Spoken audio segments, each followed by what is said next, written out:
আজকে আমার দুপুর বেলায় প্রায় 40,000 টাকার মতো হারিয়ে গিয়েছিল।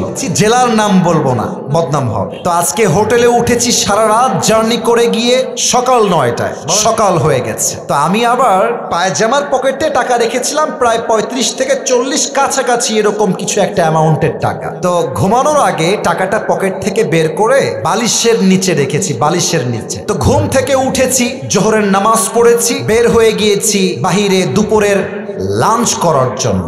কিন্তু টাকা যে বালিশের নিচে ছিল আমি ভুলেই গেছি। হোটেলে খেতে গেছি, বিল দেওয়ার জন্য বলেছে, বিল হয়েছে 600 থেকে 700 টাকা। পকেটে হাত দিয়েছি, দেখছি টাকা নাই। মাথা তো আমার ঘুরে গেছে, কিরে টাকা আমি রাখলাম কোথায়? হঠাৎ করে মাথায় আসছে, আরে টাকা তো আমি হোটেলের বালিশের নিচে রেখে এসেছি। সঙ্গে সঙ্গে কোনো কথা ছাড়াই গাড়ি ঘুরিয়ে হোটেলে আসলাম। এসে খুব বিনয়ের সাথে ম্যানেজার সাহেব বললাম, স্যার আমি আবরারুল আসিফ হুজুর, আপনি আমাকে চেনেন?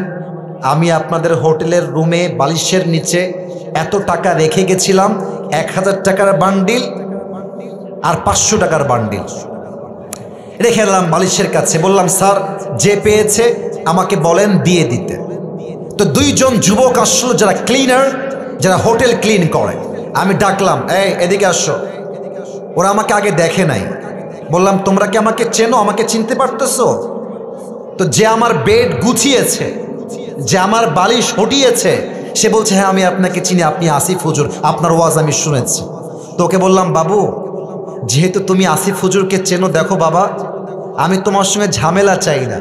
আমার বালিশের তলে আমি টাকা রেখে গেছি, আমি 100% ড্যাম শিওর।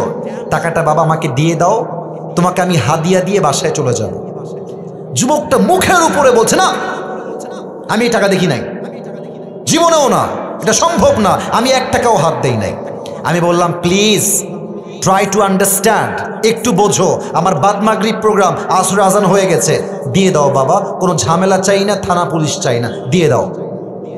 আমি বুঝালাম, আমার ড্রাইভার বুঝালো, পিএস বুঝালো, ম্যানেজার বুঝালো, সে বুঝতে রাজি না। এবার হোটেলের মালিক চলে আসছে, বড়লোক, শিক্ষিত, অনেক বড় ঘরের মানুষ তিনি, এবং তিনি একজন অ্যাডভোকেটকেও নিয়ে আসছে। সিসিটিভি ক্যামেরা ওপেন করা হলো, কে গেছে হুজুরের রুমে আর কে বের হয়েছে। তা আমি চোর ধরতে গিয়ে নিজেই চোর হয়ে গেছি।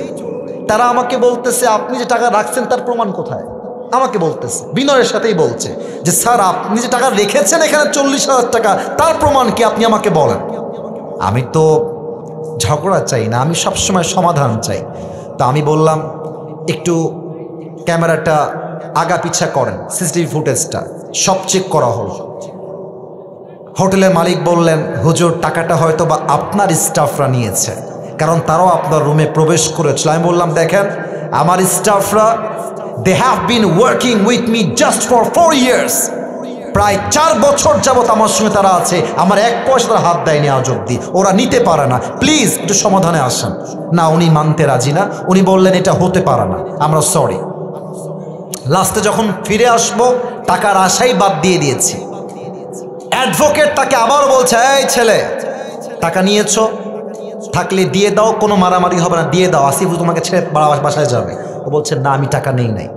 আমিও টাকার আশা বাদ দিলাম, যে থাক ওইটা বাদ, ওটা পাওয়া যাবে না। জাস্ট আসার সময় তাকে বললাম যে, স্যার দেখেন আমি আসিফ হুজুর, আমি কোনো গন্ডগোল চাই না, আপনার হোটেলের বদনাম চাই না, তবে একটা আবদার রাখবো, এই যুবকটা যে রুমে থাকে, চেক হিজ রুম, ও রুমটা চেক করেন। বলছে, ঠিক আছে হুজুর, আপনার লাস্ট আবদার আমরা রাখবো। হোটেল ম্যানেজার, হোটেল মালিক, অ্যাডভোকেট এবং আমার 3 জন স্টাফ ও রুমে গেল। রুমে গিয়ে দেখবেন টয়লেটের উপরে একটা ছোট্ট করে জায়গা থাকে, এই ঢোপ টোপ রাখার জন্য, অনেক জিনিস রাখার জন্য। একজন গিয়ে সোজা ওখানে আঘাত করছে। যখনই খুলেছে দেখছে আমার সব টাকা ওখানে রাখা আছে। আর যখনই টাকা দেখতে পাইছে মালিক হোটেলের, ওরে ইচ্ছা মতো মারা শুরু করছে, সেই মায়ের। আমি গিয়ে পরে ঠেকায় ঠুকায় নিয়ে আসলাম। আর ওই যুবকটা পা ধরে এত কান্নাকাটি। আমি বললাম, যুবক তুমি কি করলা এটা? তুমি আমাকে বলতা যে হুজুর আমি টাকাটা পেয়েছি, নেন আপনি, আপনার যা মন চায় আমাকে খুশি হয়ে দিবেন, তাতেই আমি খুশি, আমি তোমাকে দিতাম অনেক টাকা খুশি হয়ে। তুমি কি করলা? এখন তুমি টাকাটাও পাইলে না, তোমার চাকরিও হারায় গেল। শিক্ষা কি পেলেন?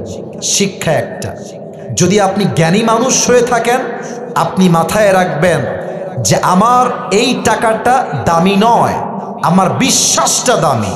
যদি আমি বিশ্বাস রাখতে পারি, পুরস্কারও থাকবে, চাকরিও থাকবে, জীবনটাও সুন্দর হবে। মূর্খতা করবেন, চাকরিও থাকবে না, জীবনটাও অসুন্দর হয়ে যাবে। ঠিক কিনা বলেন?